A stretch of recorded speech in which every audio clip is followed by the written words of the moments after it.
Hello everybody. The upcoming Web Intersect 2.0 social network training series is going to work with JSON objects in certain aspects of it and will be completely reprogrammed using more modern approaches. So before the new Web Intersect series begins this winter, I want to deliver a couple of quick lessons on JSON before that time comes. JSON stands for JavaScript Object Notation. It is a lightweight format for creating objects that is part of and built into JavaScript. JSON is part of JavaScript and not a separate entity. It is built into the raw JavaScript programming language, so you can just use it.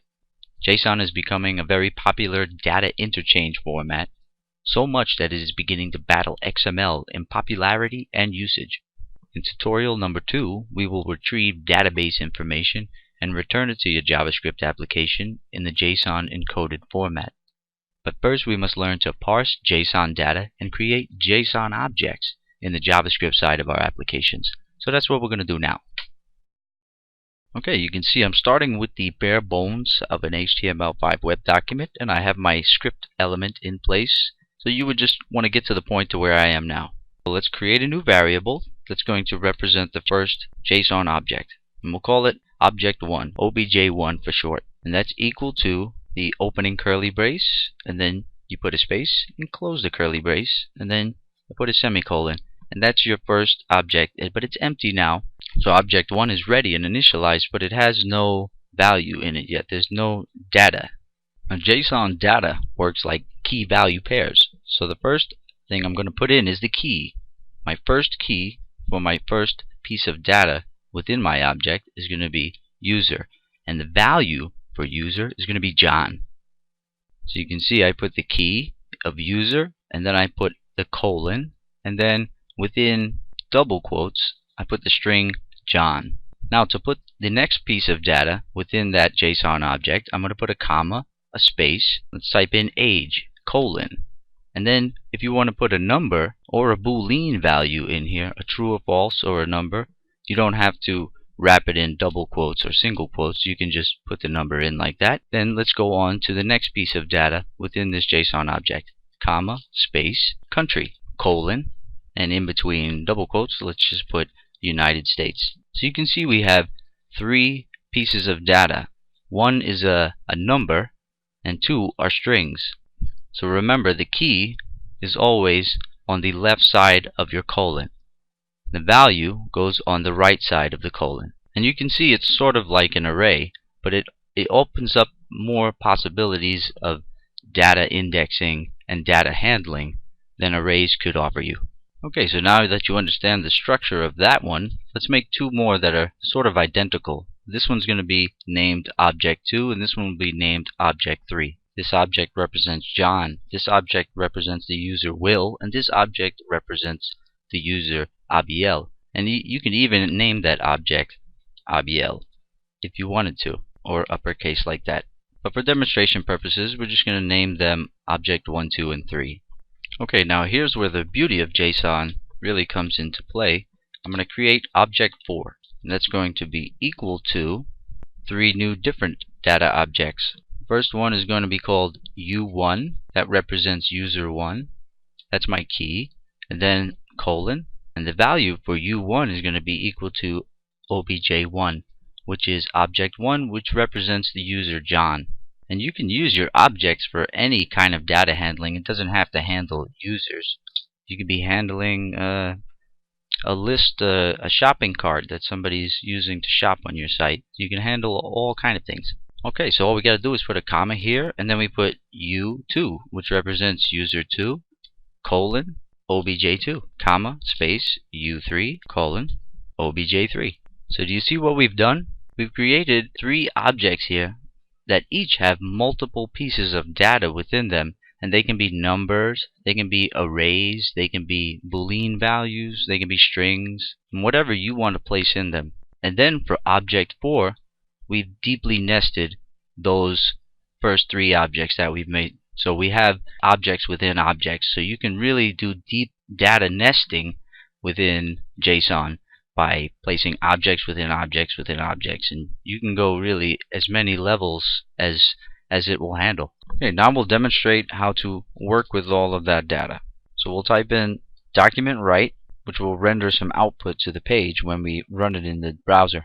And we can use dot notation to get into each of the properties within all of these data objects. So data object 1 here has 3 properties: user, age, and country. I know I called them key value pairs before because that's really what they are, but this is really a property. User is a property of object 2, and it has a value of will. Age is a property of object 2 as well, and it has a value of 27. So you see how that works? So each of these properties can be accessed using dot notation. So you just go obj1.user. So you know what that'll give you. If you look at obj1 user, we're going to get a value of John written to the page. So now let's render this file in the browser. Press Ctrl S, make sure you save it, and then render it in your favorite browser. See? John. Now if I want to access the third one, obj3.user, that'll give me Abiel from Mexico. And then you can write a string. Just put the plus sign, a couple of double quotes, another plus sign, and type in obj3.age, and then plus sign again, double quote, plus sign, and then obj3.country. And then here in between your double quotes, you can type in, so this would say Abiel is, the age number will show up there. Then you can type in years old and lives in Mexico. So now Control S to save it and render in browser. Abiel is 19 years old and lives in Mexico. So you see how that works? You can just use dot notation to get to all of those properties for the data object, which pulls the value. So once you reference the property, the value is pulled. Now, the value can also be changed. So let's take that same line, Control C, and let's go down 2 lines, Control V. Just paste the same exact line. Now in between those 2 lines, let's update Abiel's age. Or we can change his country. Let's move him to another place in the world. How about Italy? So let's just say obj3.country is equal to Italy. So before that document write happens again, let's put a horizontal rule just to separate them. In between double quotes, just put a horizontal rule. HR right there. Now run that in your browser.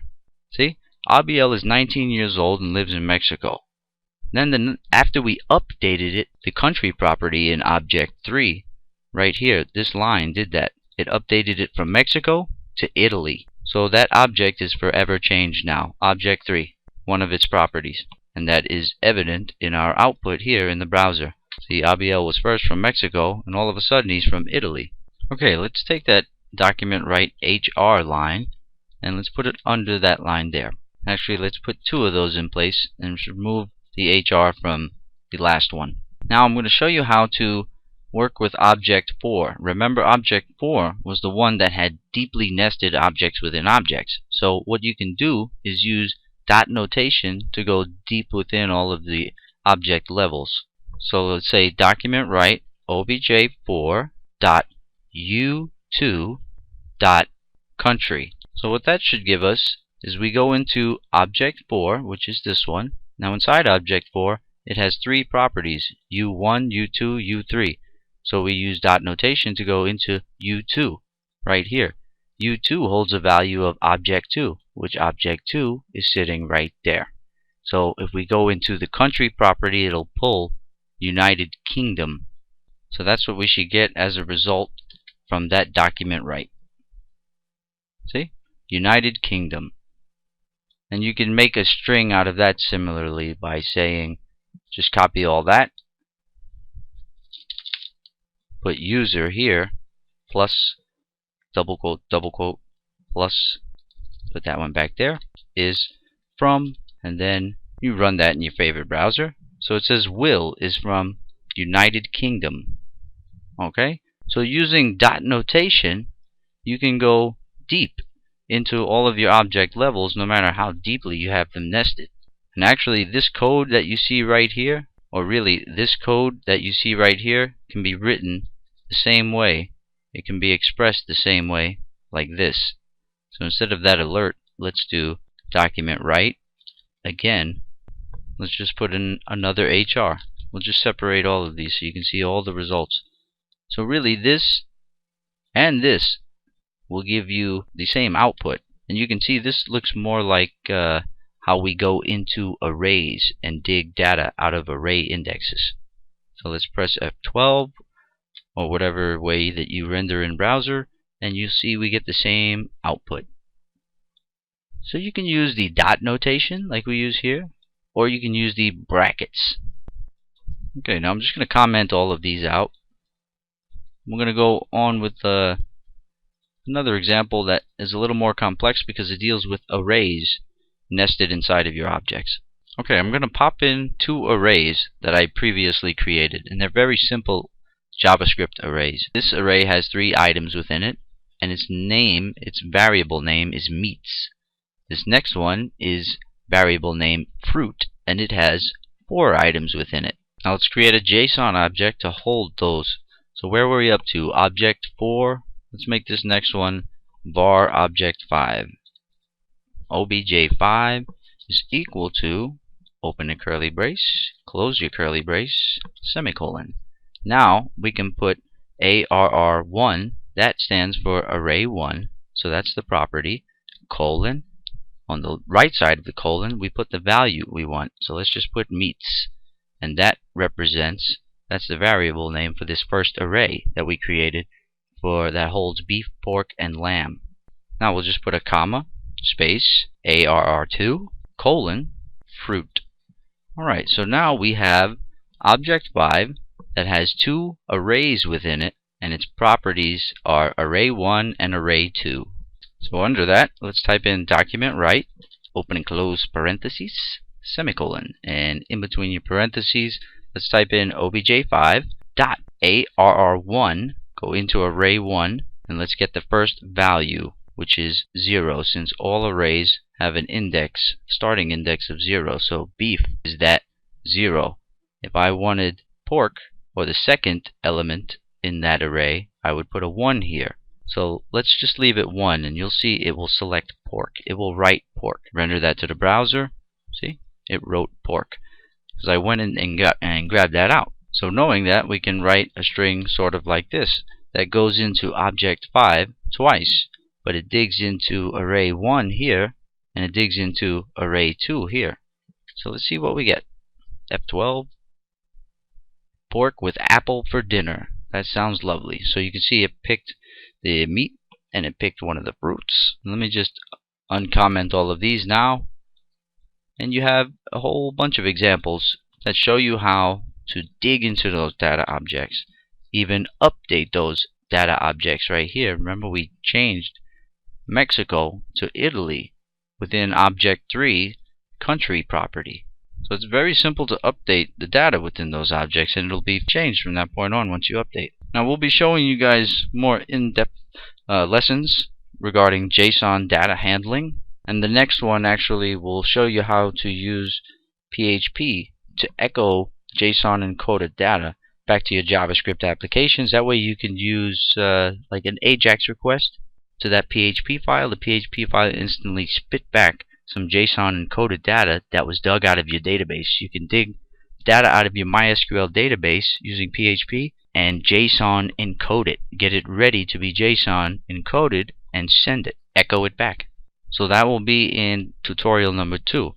So let's see what we have here. Let's make sure everything's good. Okay, that's fine. Actually, Will is displaying twice there, so let's just comment this one out, because that was just showing you the alternative method. Instead of using the dot notation like we did here, that was the alternative method with the brackets to dig that information out of the object. So now you know how to create simple JSON objects, and this is how you would get your information back from your database.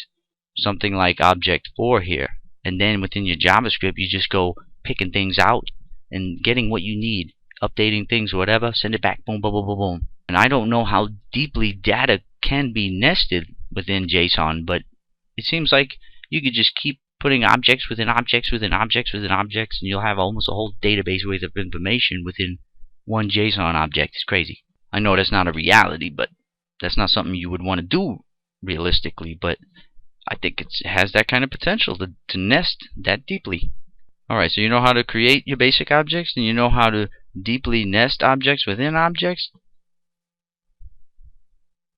You know how to output the data that you want to get within those objects. You know how to update the data, put arrays, and multi-dimensional arrays.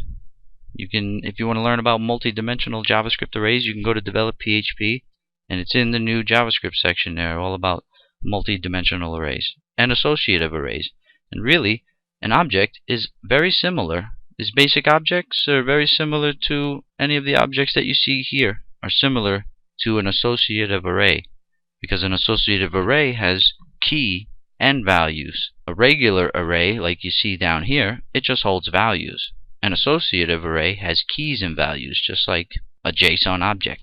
So I'll see you lovely people in part 2 if you're interested, and we'll show you how to get some data back from the server and parse it in your JavaScript applications by creating an AJAX request for that data, and it'll come back JSON encoded, and we can use the methods that we learned in this lesson to parse it. Okay.